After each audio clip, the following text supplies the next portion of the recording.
Good morning बच्चों। आज हम पढ़ेंगे प्रत्यायन अवस्थाओं का प्रतिमान। तो उसकी 7 अवस्था है। विचारों का उद्गम स्थान, संकेतांकन, तैयार हुए संदेश, माध्यम का उपयोग, विसंकेतांकन, संदेश ग्राहक और प्रतिपुष्टि। तो इसको अपने पूरा एक उदाहरण और इस तरीके से समझेंगे। तो संदेश का प्रारंभ यानी जो अपने कोई भी बात किसी को पहुंचानी है, तो पहल जो करने वाला व्यक्ति है उसके व्यक्ति के मन में विचार उद्भवित होता है और विचार का जो उद्भवित हुआ है उसको दूसरे तक पहुंचाने की इच्छा उसके अंदर उत्पन्न होती है।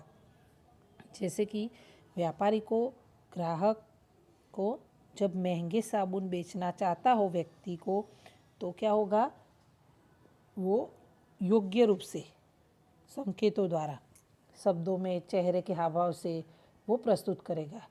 वो अपना खुद का आशय और कौशल्य जो है वो संदेश स्वरूप प्राप्त करने की विशिष्टता का संयोग अनुसार वो माध्यम पसंद करता है। एग्जाम्पल के रूप में महिला ग्राहक को कहता है वो कि यह साबुन खास करके आपके लिए बना गया है।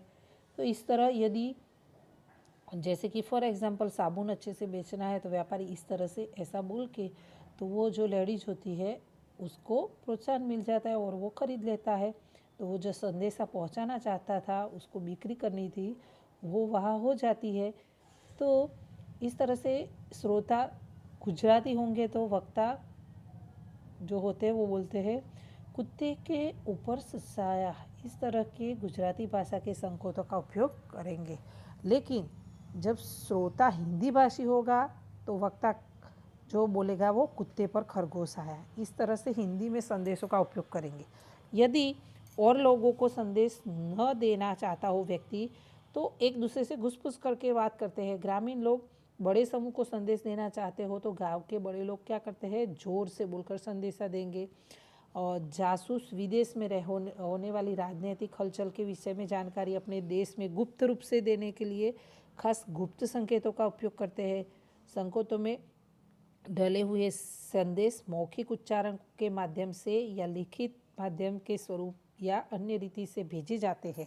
यानी कि संकेतों को द्वारा जो राजदूत होते हैं दूसरे देश में, तो वो उस तरह से बताते हैं। व्यक्ति संदेश व्यक्तिगत हो, इसके लिए अधिकतर मुलाकात होती है। तो जो मौखिक उच्चारणों से, संकेतों से, तो खास गुप्त रूप से जो ऐसे उच्चारणों के माध्यम से या लिखित माध्यम से स्वरूप या अन्य रीत से जो भेजे जाते हैं, उस संदेश के वहन के माध्यम को प्रणाली भी कहा जाता है। तो जैसे कि ये माध्यम का उपयोग हुआ, तो व्यक्ति संदेशा तो तैयार करता है, उसके बाद माध्यम या प्रणाली का उपयोग किया गया। उसके बाद प्रणाली की पसंदगी संदेश भेजने वाला व्यक्ति जो होता है वो निश्चित करता है। प्रेषक यानी जो बोलने वाला या कहने वाला। व्यक्तिगत संदेश के लिए अधिकतर मुलाकात होती है, औपचारिक बातचीत का उपयोग होता है। और संस्थाओं में औपचारिक जो संदेश देना हो, फॉर एग्जाम्पल कि कुछ नोटिस हो, कोई बच्चों में मानो कि स्कूल चल रही है, रेगुलर है स्कूल, और उत्तरायण की छुट्टी है अगले दिन, तो क्या करेंगे, वो नोटिस के रूप में सभी क्लास में भेज देंगे।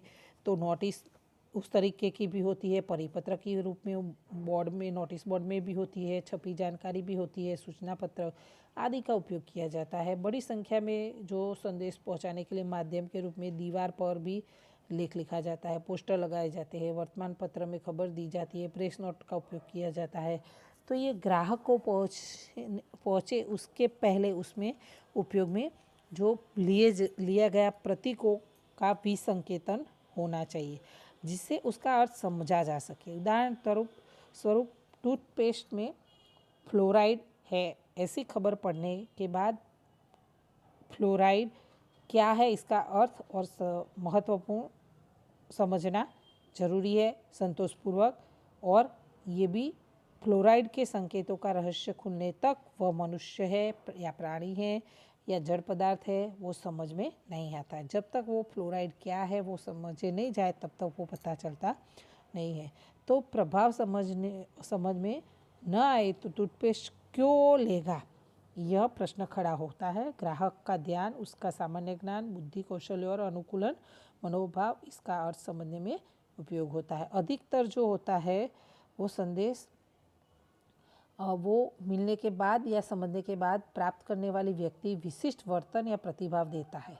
यानी कि कोई भी व्यक्ति संदेशा एक्सेप्ट करता है तो रिप्लाई देता है। क्लास में आपको टीचर पढ़ाते हो तो आप हाँ हाँ जैसे कि मुंडी हिलाकर या टीचर के बिल्कुल सामने देखकर, या आप जब टीचर पूछे गर्दन हिलाकर, ध्यान देकर, प्रेषक की तरफ तालियां बजाकर, इस तरह से आप ऐसा प्रतिपुष्टि देते हैं, ऐसा कह सकते हैं। तो महत्वपूर्ण संदेश के समय गंभीर बनता है या मजाक में हंसने लगे आदि भी कभी कभी हो सकता है। जब कोई व्यक्ति शायरी बोलता है तो श्रोता जो सुनने वाले हैं वो क्या कहते हैं, जियो जियो, या कोई नाटक